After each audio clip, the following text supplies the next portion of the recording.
Sabi ko nga po kung hindi na nga ako buntis nga gaya na lang po ako sa tatay ko. Magbalik, maglulod saan. 3 cm kaya ibig sabihin anong oras man daw sumakit pwede nang dalhin doon sa lying in. Kung lang po nabuhay ko ang inay ko, hindi po ako ganito. Yun ang naging problema natin dati. Ang pagtitiwala sa tao, yun ang maganda. Hindi yung pag-iisip ng masama. Alam mo, pag-iisip ng masama, yan ang nakakaprehisyo. Lahat ng para sa anak mo ay gugustuhin mo ay yung ikakabuti, ha? Sa tulosin nga po, nahihiya na nga po ko sa tulong ninyo sa amin.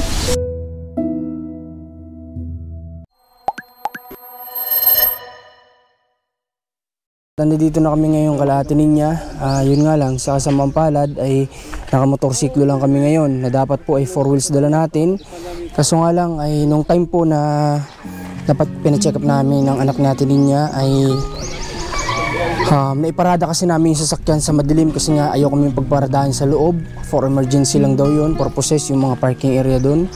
So pagpasok namin nung time na yun ng anak niya lalaki, bukas na po yung sasakyan namin. At di ko akalain na yung pala ay napagtripan yung sasakyan. Pasalamat na lang din talaga ako kay God kasi nakauwi pa din po kami ng safe nung araw na yun. Yun ang importante, naiuwi ang mga bata, sila Tininya at kami ng ligtas nung araw na yun. Pero yun, dinala namin sa pagawaan ngayon. Ayun nga daw, kakalungkot lang kasi worth 80,000 yung pwede nating magastos sa sasakyan. Pero ayos lang, ang mahalaga ay maayos.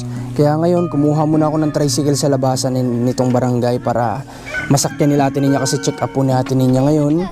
At ayun na, nandyan na sa labas. Diyos na lang bahala kung sa gumawa po nun. Bahala na po ang Panginoon sa inyo. So, ayun. Maalala mo ninyo nung pagpasok natin doon sa sasakyan na bukas na? Di ba pagpasok natin bukas? Yun na napagtripan pala yung sasakyan nun. Sino ba? Hindi ko rin alam kung sino. Buti na nga lang nakauwi rin tayo ng ligtas kahit pa paano. Sige na, ready na kayo? Tara. Nagkuha na lang muna ako ng service dito. Yung dala namin po yung inyong order sa Jollibee. Nadapa po ang inay. Ha? Nadapa po ang inay. Ano nangyari? Sugat po ang tuhod. Pero hindi nyo na nakain? Nakain nyo pa, hindi na? Nakain po, ako po may dala. Okay. So kita nyo naman, yung batang babae medyo hindi na siya takot sa atin kasi ginawa ko yung best ko nung nandun sa ospital para po kumbaga makuha ko yung loob niya. Kaya ngayon, kita nyo naman hindi na siya naiilang. At ayun, antay-antay lang tayo guys sa proseso na ginagawa namin para sa ikabubuti ng pamilya nila. Kailangan lang nating daanin sa lahat ng legal. Basta abang-abang lang tayo sa mga possible na mangyayari.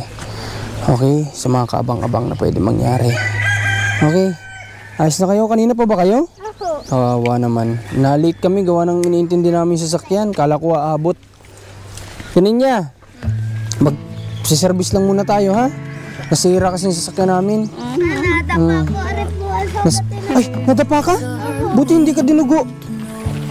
Nadapa. Ngayon ko lang naisip yun, buntis nga pala sa atin niya. Matibay talaga sa atin niya, talagang may guardian angel ito. May guardian angel sa atin niya. Isipin mo yun. Sige, sakay kayo dyan.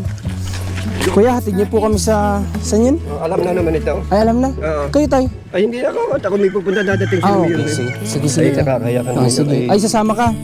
Sa kanila? Hindi. Dadating lang? Maghunta na. Okay, sige. Dahil ipinangako naman na makita man laang na nasa bahay. Ay pagka hindi ka nadat, hindi sabi kinagyayabang. Oo nga. Okay, sige tayo. Dito na tayo guys sa pinagpa-check-upan ni Ate Ninya. Gusto ko sana siyang dalhin sa OB-GYN, alam mo yun, sa mga labas. Kaso nga lang, dito na siya may first check-up tsaka last check-up niya na kasi ito. Kaya sabi ko, hayaan na, dito na lang. At sa mga oras nga na ito ay pinaliwanag sa akin kung ano yung mga ginawa noong nakaraan na pagpapacheck up ni Ate Ninya dito sa Lying In. At dito nga ay nalaman ko kung ano yung mga mababa kay Ate Ninya kagaya na lang ng kanyang dugo. Kaya't maraming isinasadya sa kanya nang sa ganon bago nga siya mga anak ay maging maayos ang lahat. At dito nga ay ina-advise si Ate Ninya na magpaulit nga daw ng kanyang laboratory. Check mo muna si ate niya dito bago tayo punta ng Rosario kasi kailangan siyang i-laboratory para malaman kung bumaba ba yung baby o ano. Okay, ate niya, anong sabi sa'yo? Ano daw? Malapit na. Malapit na daw? Ilan yung cm daw? Sabi sa'yo? Okay, hindi niya alam pero nasabi sa akin na 3 cm ano? Ate niya? 3 cm kaya ibig sabihin anong oras man daw sumakit pwede nang dalhin doon sa lying in. Diyan pala siya mga anak sa lying in. So ngayon kailangan na pumunta ng Rosario para magpa-laboratory. Pero ano sabi sa'yo? Kailangan busog. Kumain ka na ba? Hindi pa? Sana lang po na. Kaninang umaga. Kakain muna tayo ha. Para busog ka bago i-laboratory ha. Okay. So andito tayo ngayon sa center nila para ano ba yun? Kailangan? Hindi po na katunayan ng voucher po. Okay. Parang referral, parang ganun. Opo, para maging libre po yung laboratory. Okay, para maging libre yung laboratory. Pasok ka daw doon natin. Boy, samahin. Sa tita doon sa midwife. Yung papel na rin. Ito. Ibigay mo yan sa tita. Doon yung sa pamangkin. Okay. Pwede ba kami pumasok? Bawal? Yes, pasok. Pwede? Ma'am, ano? Hindi mo sinabi na nabigyan na kita dati. Na ikaw ay nakapagpagawa na. Nito. Kaya ka nga kita ini-refer sa kanila kasi nga kompleto ka na sa iyong ano. Yan Iyon ang naging problema natin dati ay ang iyong UTI. Mataas ang infection mo. Nabigyan ka na namin ng antibiotic. So, pwede namang yun ang ating ulitin. Pero aring iyong hemoglobin, paulit pa rin natin kasi 10.3, mababa. Dapat yun ay 12 pataas. Ano? Tapos rin namang yun sa sugar, nasa borderline. Kung gusto mo, ulitin din natin. Pero rin yung HB-SAD, okay naman, non-reactive. Ano? Big sabihin, wala ka namang HEPA. No? So, ang gusto ng laboratory ay ipaulit. Di bibigyan ulit kita ng bagong request. Kay Dr. Untalan mo dadalhing laboratory. Kasi doon ay libre. Na gayon ay palibre ng munisipyo. Ha? Hindi ang Untalan Hospital ang nagpapalibre. Sila lang ang katay-up namin para libre, ayun ang kinausap ng munisipyo. Ana? Ngayon po, andito na tayo ngayon sa City Hall ng Rosario. Habang sila atin niya naman po ay nandoon, lalakarin muna po natin dito yung kailangan naming malaman na update tungkol dun sa inasikaso natin para sa pamilya ni Ate Ninya. Kailangan ko malaman yung result ngayon kung meron na ba. Kaya papasok muna tayo sa loob nitong munti nilang Municipal Hall ng Rosario. At bawal ang camera. Kaya sa mga nilalakad natin, so bawal talaga. Kaya ayun, kita-kits tayo mamaya pagbalik natin doon kay Ate Ninya po.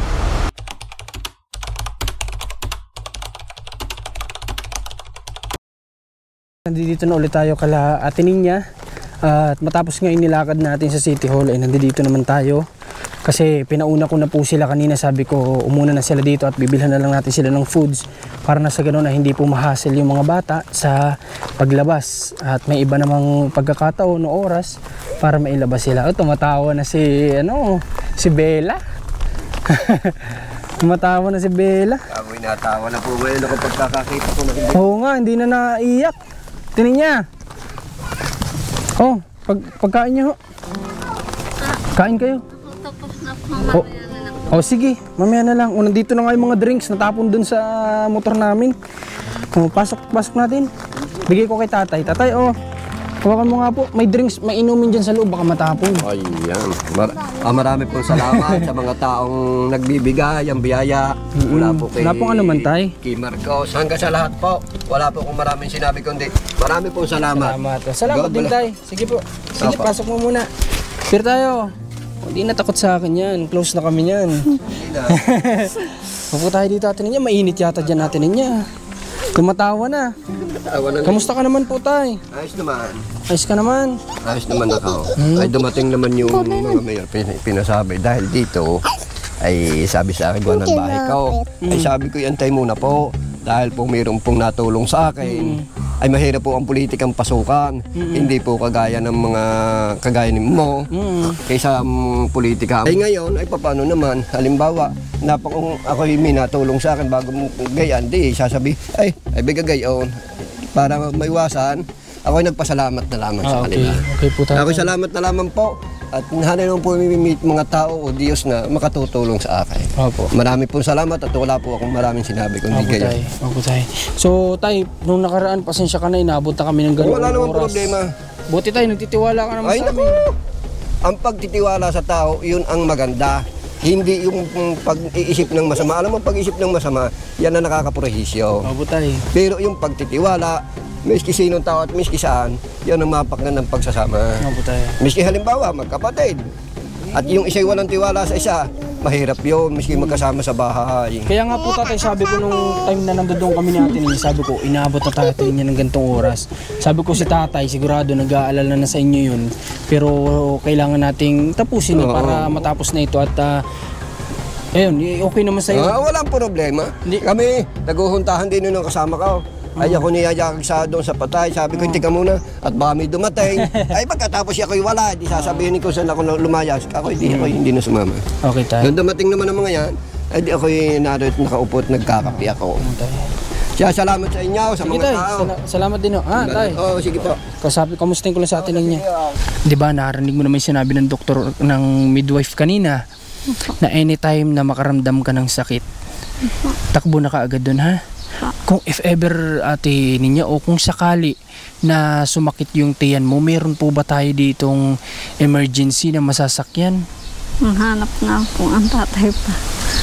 Ganito, dapat kumausap po ang papa mo ng service na anytime makakapagdala sa'yo. Kasi normal delivery ka po ay, ano? Normal yung delivery mo, so kailangan natin niya ikaw ay kunting sakit-sakit pa lang, punta na agad. Ha? Ayos ba sa'yo yun? Malinaw naman sa'yo lahat ng sinabi kanina. O tapos, di ba, sinabihan ka na bukas ay kinakailangan mong magpa-laboratory. Okay ba? Kailangan mo magpa-laboratory kasi hindi mo pala nagawa nung nakaraan. Nung nakaraan pala, binigyan ka na ng referral ng midwife. Bakit hindi ka nakapunta? Wala nga po akong pera. Anong time na yun? Opo. Wala naman po mautangan. Kung may mautangan naman po, wala naman po may agad Di ba nagbigay ako sa'yo ng pera na ng pampacheck up mo? Sabi ko magpa-check up ka. Opo. O wala ka naman yata binayaran dyan sa center. Ba't hindi ka dumiretso ng magpa-laboratory? May binibigay silang referral para wala ka rin bayaran. Kulang agad ho eh. 700 agad ho. Ang natira? 700 ang bayad sa? Yung punta niya. Ultrasound. Okay. Okay. So sige, ganito Ate Ninya, di bali, bukas magpatingin ha. Bigyan kita ng para makapunta kayo doon. Hindi na ako dito muna makakapunta bukas ha. Kasi kami may lalakarin sa Maynila. Kinancel ko na nga lang muna para masamahan kita ngayon. Ha? Pero kung makakasama ko na. Di kung masamahan ka ng tatay, magpasama ka na muna sa tatay. At alam naman ng tricycle, hindi nyo naman kailangang hanapin kasi tricycle naman ay alam naman nila kung saan. Okay ba yun? Kakausapin ko po yung isang pinsan ko din sa kapitbahay. Okay, sige, bibigyan kita ng pera, hawakan mo. Ate Ninya, ito, sa totoo lang, di ba sinabi ko sa'yo, Ate Ninya, na hindi mo na sana katabigyan ng cash kasi yun din ang request ng karamihan kasi nga daw ay baka na ipangiinom ni tatay pero dahil sa nangyari nga na hindi ka nakapag-ultrasound noong nakaraan ay uwi po gabi bukasan po may nagpunta po agad dito. May nagpunta dito sino? 2 tao. Tapos Sabi bakit? nga po sa tatay huwag daw po mag-inom. Sagot naman po tatay. Kaya nang po nag-iinom gawa nga po yung problema namin. Ibig sabihin may pumunta ka agad dito ng 2 tao noon. Para lang naman pagsabihan si tatay. Na wag na muna masyado mag-inom ganun. Okay. Di tay, baka pwede mong samahan bukas si Ate Ninya. Yan ang tunay niya. Yan na-check up na eh. Hindi po kasi siya tatay nakapagpa-laboratory. Yan ay natingnan na ng, yan ikaw na may infection pa nga sa ihi. Natingnan yan eh. Dugo, ihi, at kasama yung pamangkin ko. Kaya ang sabi... Ano po kasi yun tay? Ganito po kasi yun tay. Yun po ay noon pa. Nakalipas na yun, kailangan ulit ng panibago. Para po yun tay ay malaman kung ayos pa ba yung ano ng bata, pwesto ng bata, o Tingnan ano? ito lang ang magtatapos na nitong Abril. Oo. Ang sabi nga ay tingnan daw. Nung matingnan ay di dinala daon. Ang sabi, yan kuya, sabi sa tiyo, may ayos ang dugo, ayos ang ihi. Ang problema lang ika ay may kaunti siyang yung durot sa pag-ihi. Yun lang ika ang problema. Kakoy wala na at magpapa-ultrasound. Ay ang ginawa ko, pina-ultrasound ko agad.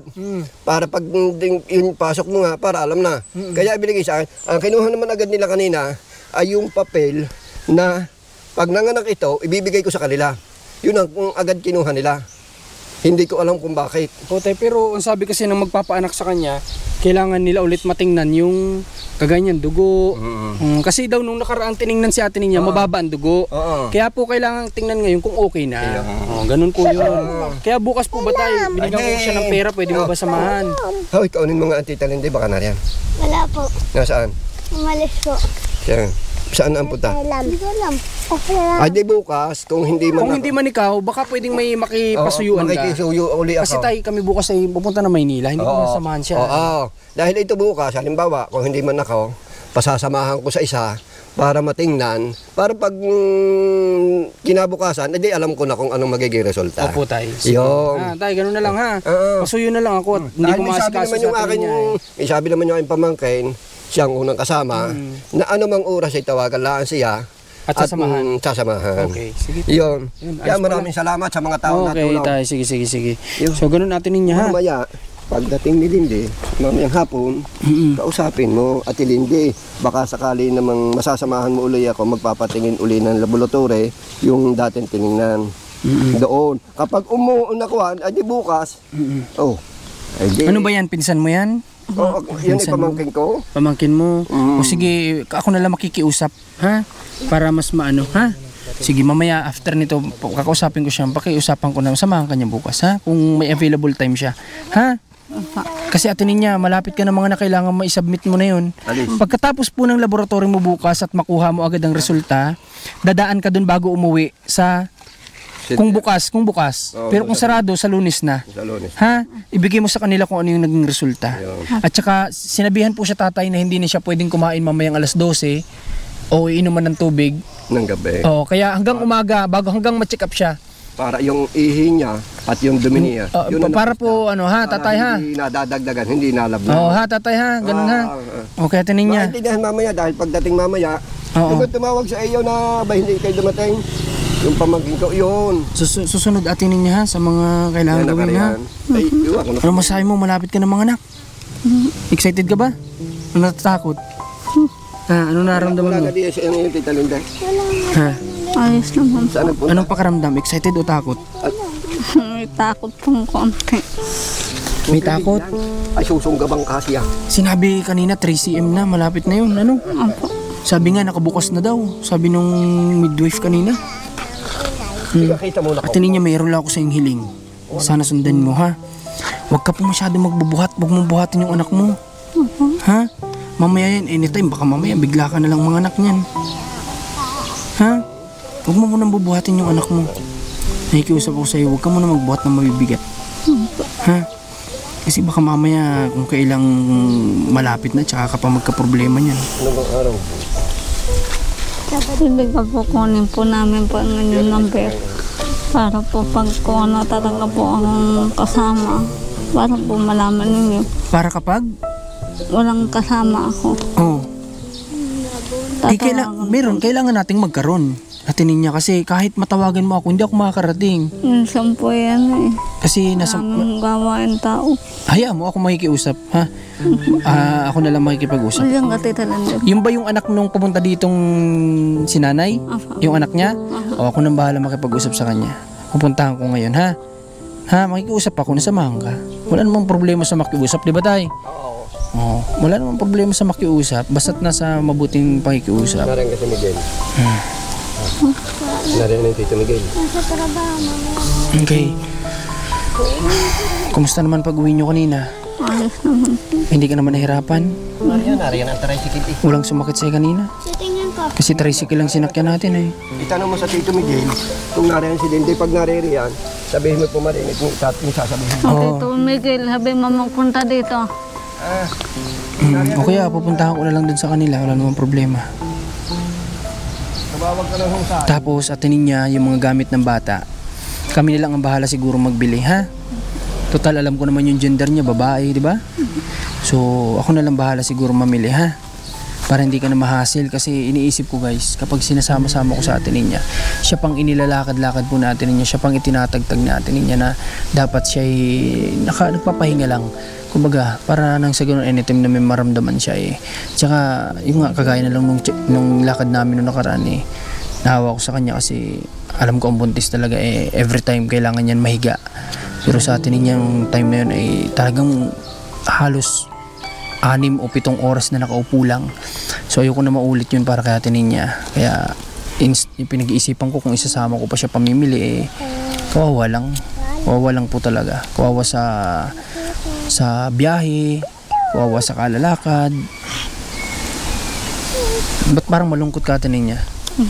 Ha? May mga iniisip ka ba? Pwede ibahagi mo sa amin natin, huwag ka mahihiya sa amin para na tayo magkapatid. Ha? Turing mo na lang parang kapatid mo. Sige, anong i-open mo sa akin? Anong iniisip mo? Anong nagbabagabag sa isip mo? Kasi po yung pumunta po dito eh, tuwatahimik na nga po kami. Oo. Buwang-bulok pa po sila sa buhay namin. Kamag-anak niyo ba yun? Bakit anong sinabi sa inyo? Nagbabawal nga po sa tatay ganun. Nagbabawal sa Mag-inom. pumakabuti naman yun. Sabi ko nga po eh, kung hindi na nga ako buntis na kaya na lang po ako sa tatay ko.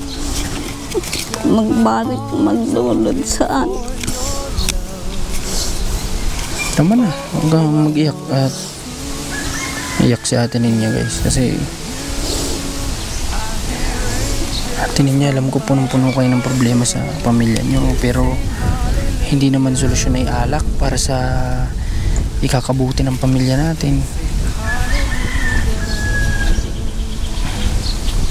Gusto po tatay dito rin po buwilin lupa sa kanya pong kapatid.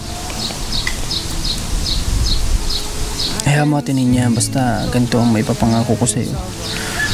Basta matapos natin itong lahat ng problema sa pamilya ninyo, maiayos natin lahat, may tama natin lahat.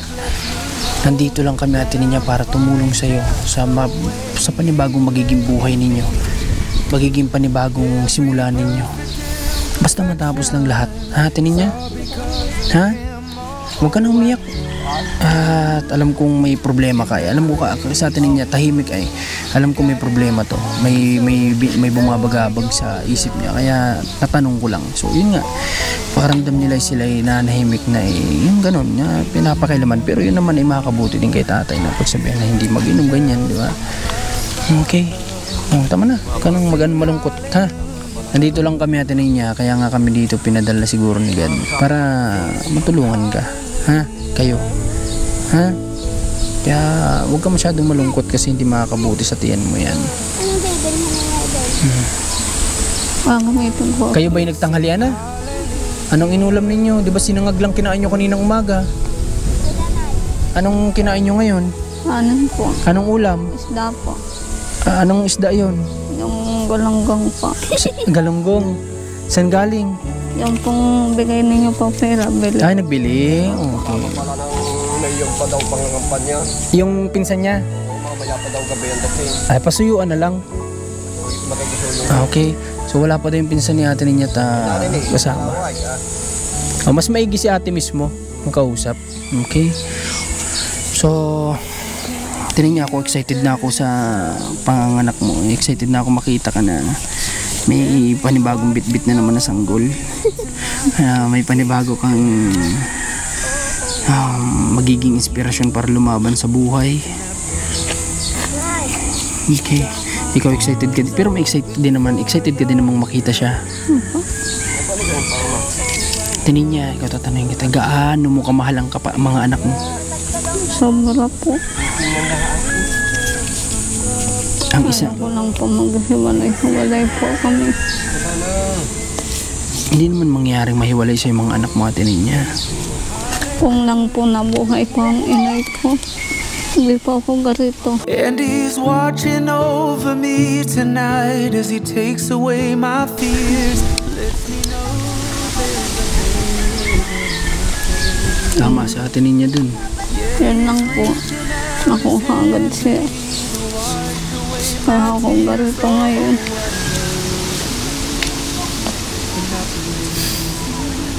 Totoo po yun kasi kung si Ate Ninya ay may magulang, may nanay na naggabay sa kanya sa ngayon, sigurado hindi niya po hayaan na mangyari lahat ng ito sa kanya. Kaya Ate Ninya, di ba?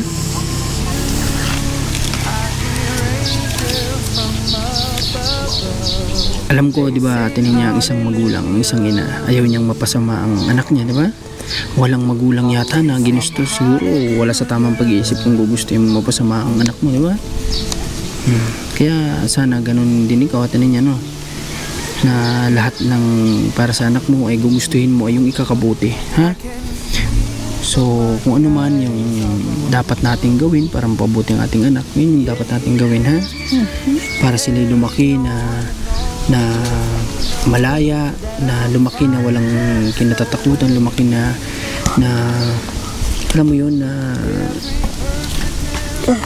lumaki sila na una-una mabuti, di ba? At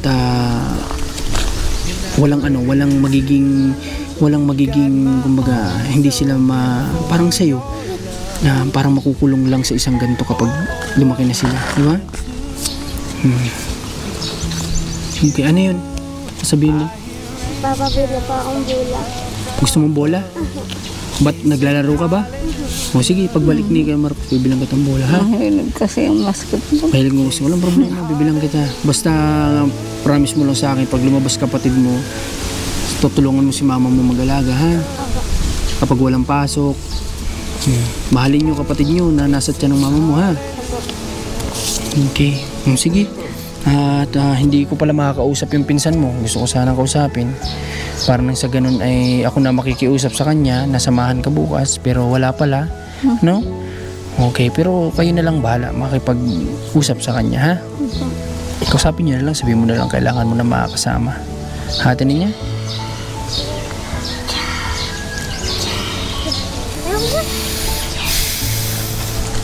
Ate Ninya, may tanong pa ako sa isa. Kahit paano ba, simula nung dumating kami, nakakatulong naman ba kami sa'yo? Sobra po. Hindi ko nga po alam kung paano po kayo nagpadpad dito. Hindi naman ba kami nakakadagdag sa bigat ng buhay o problema niya? Hindi naman po.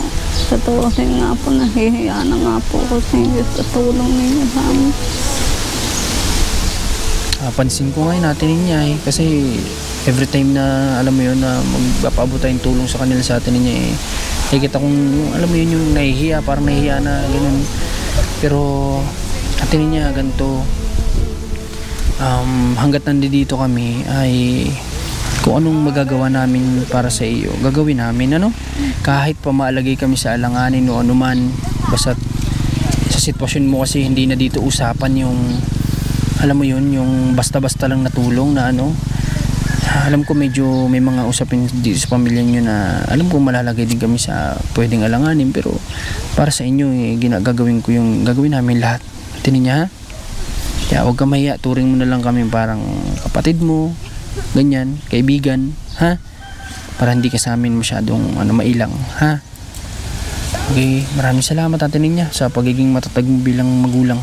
Basta't ang payo ko sa iyo, kagaya na sinabi ko, walang ina na ginustong mapasama ang anak, di ba? Lahat tayo gusto mapabuti, no? Kaya gawin natin kung ano ang makakabuti para sa kanila. Yun lang, ha? Hindi po kayo makakabalik. Siguro Ate Ninya sa isang araw, ha? O baka sa susunod na araw pa. Basta kailangan ko kasi may kailangan din kasi akong ipag-inquire sa school, ano? Kasi meron kaming tutulungan sa pag-aaral ng seaman. So gusto kong samahan muna siya sa isang araw, ano? At kung mahaba pang oras, babalik ako dito para kamustahin ulit kita. Kung mamaya pinagsasaktan ka na, oh. 'Di ba? sige ganito, bibigay ko pa rin yung number ko sa inyo kahit na para anytime pwede kayong magsabi sa akin, ha? Paano yan? Wala naman kayong cellphone. Nakikitext lang. Opo. O ipapatext nyo lang ako. Opo. O sige, ganun na lang gagawin natin, ha? Okay, magpakabait kayo mga bata, ha? Ha? Ibigay po ngayon na po namin kunin. Oo, sige. Kuha ka ng ballpen at papel at ibibigay ko yung number ko sa inyo para may kontak kayo sa akin. Para anytime man ano man ang mangyari ay pwede nyo kaming tawagan. Okay, so yun. Ay, muli nagpapasalamat ako sa lahat ng mga kababayan na nakakaunawa sa kung ano man yung ginagawa natin. At ayun nga, sabi ko, hindi natin ginusto kung ano man yung lumabas na mga kwento sa buhay nila Ate Ninya. At ito po ay sa kanila mismo nang galing. At bago tayo pumasok sa pamilya nila Ate Ninya, tayo ay nagpaalam ng maayos kung tayo ay pwede ba mag-vlog, may share ang kanilang buhay, mailalahad sa mga taong kanilang buhay, at tayo po ay kanilang pinagbigyan. Di ba Ate Ninya? Opo. Na pumasok at malaman ang kwento ng buhay nila. Kaya tayo po ay kumbaga ay ang gusto lang naman natin ay makatulong, no? Kaso may mga lumabas nga lang na gantong kwento-kwento ano man na ibahagi dito sa channel natin. At ito ay kumbaga sa kanila nang galing. Hindi tayo nagtanong, hindi tayo naghalungkat. Sila po ang naglabas ng kung ano man yung lumabas sa video natin. Yun lang po. At ayun, maraming salamat sa patuloy na nanonood. Gagawin para namin kung ano yung makakaya namin para kalatatay, para dito kala Ate Ninya sa mga bata. Yun lang po. Maraming salamat. Muli, Marcos TV Channel. Supportan nyo din Commander ni Marcos, Rans TV, at salamat sa inyong mga manonood. God bless po. The way he made me, every perfect imperfection is all because of him. Oh, I know you and I praise you.